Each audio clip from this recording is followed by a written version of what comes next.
Assalamualaikum warahmatullahi wabarakatuh. Ketemu lagi dengan saya Ibu Jumalia dengan pelajaran Bahasa Indonesia kelas 10. Baik, anak-anak, hari ini kita akan belajar tentang teks biografi dengan kompetensi dasar 3.14 dan 4.14, yaitu menilai hal yang dapat diteladani dari teks biografi dan mengungkapkan kembali hal-hal yang dapat diteladani dari tokoh yang terdapat dalam teks biografi. Oke, kali ini Ibu akan menjelaskan tentang biografi. Apa itu biografi? Biografi yaitu berasal dari kata bio yang artinya hidup, grafien yang artinya tulis. Secara sederhana, biografi dapat dikatakan sebagai sebuah kisah riwayat hidup seseorang. Biografi adalah suatu kisah atau keterangan tentang kehidupan seseorang yang bersumber pada subjek rekaan, non-fiksi atau kisah nyata yang lebih kompleks daripada sekedar daftar tanggal lahir atau wafat dan data-data pekerjaan seseorang, serta menceritakan tentang perasaan yang terlibat dalam mengalami kejadian-kejadian tersebut yang menonjolkan perbedaan perwatakan termasuk pengalaman pribadi. Biografi menganalisa dan menerangkan kejadian-kejadian dalam hidup seseorang. Biografi seringkali bercerita mengenai seseorang tokoh sejarah, namun tak jarang juga tentang orang yang masih hidup. Banyak biografi ditulis secara kronologis, beberapa yang lain berfokus pada topik-topik atau pencapaian tertentu.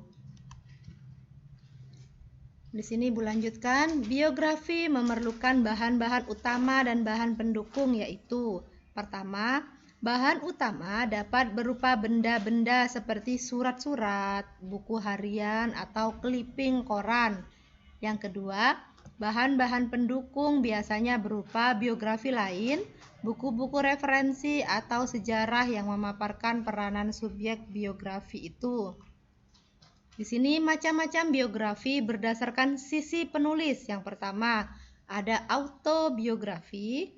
Yang kedua, ada biografi. Selanjutnya, berdasarkan izin penulis dibagi menjadi dua. Ada authorized biografi dan ada unauthorized biografi. Berdasarkan sisi penulis, Ibu jelaskan ya, yaitu autobiografi. Apa sih autobiografi itu? Autobiografi itu ditulis sendiri oleh tokoh yang tercatat perjalanan hidupnya. Jadi tokoh itu menulis sendiri tentang biografi perjalanan hidupnya. Kalau biografi itu biografi yang ditulis oleh orang lain. Jadi orang lain sengaja menulis biografi dari tokoh tersebut berdasarkan yang tadi ya diperoleh bisa dari buku-buku referensi, sejarah, bisa dari buku harian, ada clipping, koran, dan seterusnya. Jenis yang kedua berdasarkan izin penulis dibagi menjadi dua yang tadi Ibu sudah jelaskan. Ada authorized biografi dan ada unauthorized biografi. Apa sih authorized biografi? Kalau authorized biografi yaitu biografi yang penulisannya seizin atau sepengetahuan tokoh di dalamnya. Misal mau menuliskan tokohnya si A, ya anggaplah misalkan tokoh yang diidam-idamkan, contohnya seperti Bapak Ridwan Kamil misalkan ya, mau menuliskan biografinya beliau. Nah, kalau anak-anak menulis biografinya dengan izin beliau, itu berarti dinamakan authorized biografi. Nah, kalau tanpa izin dari tokohnya itu disebut apa? Di sini ada yang namanya unauthorized biografi, yaitu ditulis dengan atau tanpa sepengetahuan atau izin dari tokoh di dalamnya. Biasanya kenapa tidak izin itu karena tokohnya telah wafat atau meninggal. Jadi ketika mau menuliskan misalkan tokohnya B.J. Habibie itu tidak perlu izin karena tokohnya telah meninggal dan hasil tulisannya nanti dinamakan dengan unauthorized biografi. Baik anak-anak, Ibu lanjutkan lagi. Berdasarkan isinya, biografi dibagi menjadi yang pertama, ada biografi tentang perjalanan hidup. Yang kedua, ada biografi tentang perjalanan karir. Kalau perjalanan hidup, apa sih isinya? Di sini Ibu jelaskan ya. Biografi perjalanan hidup isinya berupa perjalanan hidup lengkap atau sebagian yang paling berkesan. Kalau biografi perjalanan karir, isinya berupa perjalanan karir dari awal karir hingga karir terbaru. Atau sebagian perjalanan karir dalam mencapai sukses tertentu.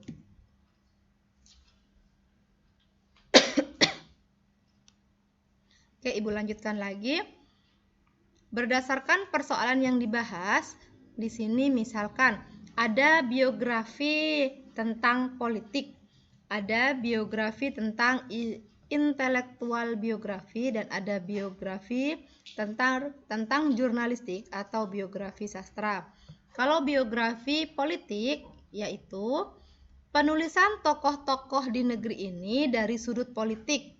Dalam biografi semacam ini, bahan-bahan dikumpulkan biasanya melalui riset.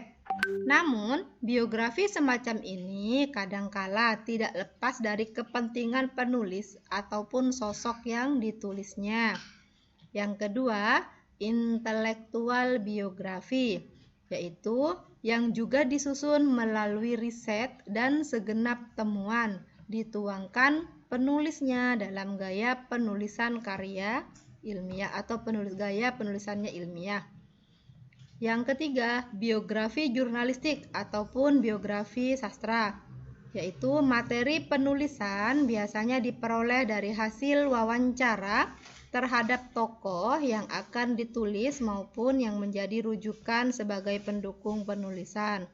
Ini lebih ringan karena cuma keterampilan dan wawancara. Kebanyakan biasanya menggunakan jika menulis biografi, kebanyakan menggunakan biografi jurnalistik atau biografi sastra. Oke, Ibu lanjutkan. Berdasarkan penerbitannya, ada buku sendiri dan ada buku subsidi. Kalau buku sendiri, penerbitan buku kategori ini dilakukan atas inisiatif penerbit dengan seluruh biaya penulisan, percetakan, dan pemasaran ditanggung oleh produsen. Biografi jenis ini biasanya memuat kisah hidup tokoh yang diperkirakan akan menarik perhatian publik. Intinya biografinya bisa laku di masyarakat gitu ya. Jadi tokoh-tokohnya juga lagi ngetop saat itu. Yang kedua, buku subsidi, yaitu ongkos pembuatan buku jenis ini sebagian dibiayai oleh sponsor. Biasanya pola ini dilakukan pada buku-buku yang diperkirakan dari segi komersil tidak akan laku atau kalaupun bisa dijual harganya sangat tinggi sehingga tidak terjangkau gitu ya. Oke, Ibu lanjutkan lagi. Beberapa masalah dengan autobiografi yaitu kecenderungan untuk melebih-lebihkan jika berbicara mengenai diri mereka dan membuat opini seolah sebagai fakta. Yang kedua, tidak dapat dipastikan. Yang ketiga, orang sering memasukkan informasi ke dalam autobiografi yang belum pernah diterbitkan di tempat lain atau merupakan hasil dari pengetahuan dari tangan pertama. Karena kalau autobiografi itu ditulis berdasarkan seizin tokoh ya, atau tokohnya menulis sendiri ya. Oke, kita lanjutkan. Hal-hal yang perlu dilakukan dalam menulis sebuah biografi. Yang pertama, pilih seseorang yang menarik perhatian Anda. Yang kedua, temukan fakta-fakta utama mengenai kehidupan orang tersebut. Yang ketiga, mulailah dengan ensiklopedia dan catatan waktu. Yang keempat, pikirkan apalagi yang perlu Anda ketahui mengenai orang itu. Bagaimana dari hidupnya yang ingin lebih banyak Anda tuliskan. Oke. Biografi menganalisa dan menerangkan kejadian-kejadian dalam hidup seseorang. Biografi seringkali bercerita mengenai seorang tokoh sejarah, namun tak jarang juga tentang orang yang masih hidup. Di sini ada struktur biografi. Pertama ada orientasi. Yang kedua ada urutan peristiwa kehidupan tokoh. Dan yang ketiga ada namanya reorientasi. Contoh biografi ya. Ini Profesor Dr. Insinyur Baharudin Yusuf Habibie atau dikenal sebagai B.J. Habibie, berumur 73 tahun, merupakan pria Parepare, Sulawesi Selatan.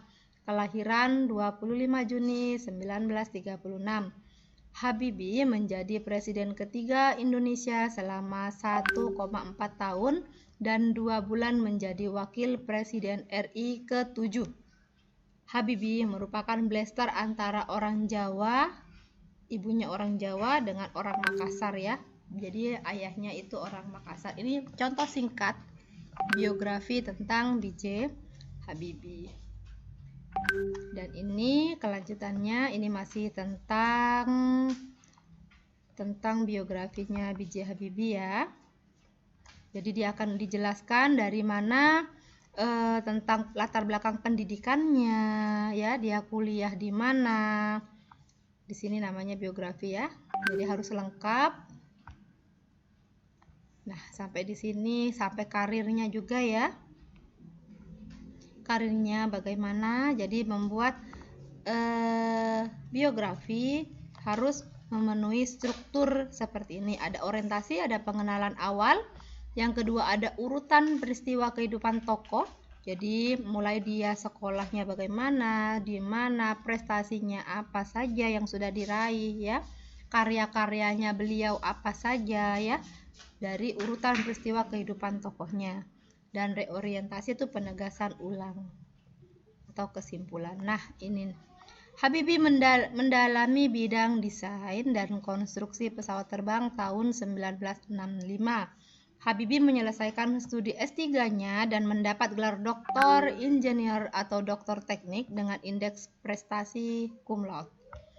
Nah, ini ya contoh dari biografi B.J. Habibie. Ini tentang pendidikannya dan pekerjaan. Dan ini contoh biografi lengkap tentang Bapak B.J. Habibie. Nah, demikian penjelasan dari Ibu tentang biografi. Mudah-mudahan nanti anak-anak bisa membuat atau bisa meneladani dari tokoh biografi yang tadi sudah Ibu jelaskan. Sehingga harapan Ibu juga ketika nanti bisa membuat biografi seorang tokoh, anak-anak bisa juga ya, dengan memperhatikan tadi yang sudah Ibu jelaskan. Baik, demikian penjelasan Ibu tentang materi biografi. Dan apabila ada kekurangan atau kesalahan, Ibu minta maaf. Nanti selanjutnya bisa kita ketemu di lain waktu tentang pembahasan yang berbeda.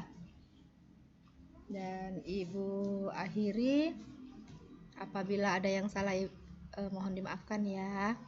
Wassalamualaikum warahmatullahi wabarakatuh.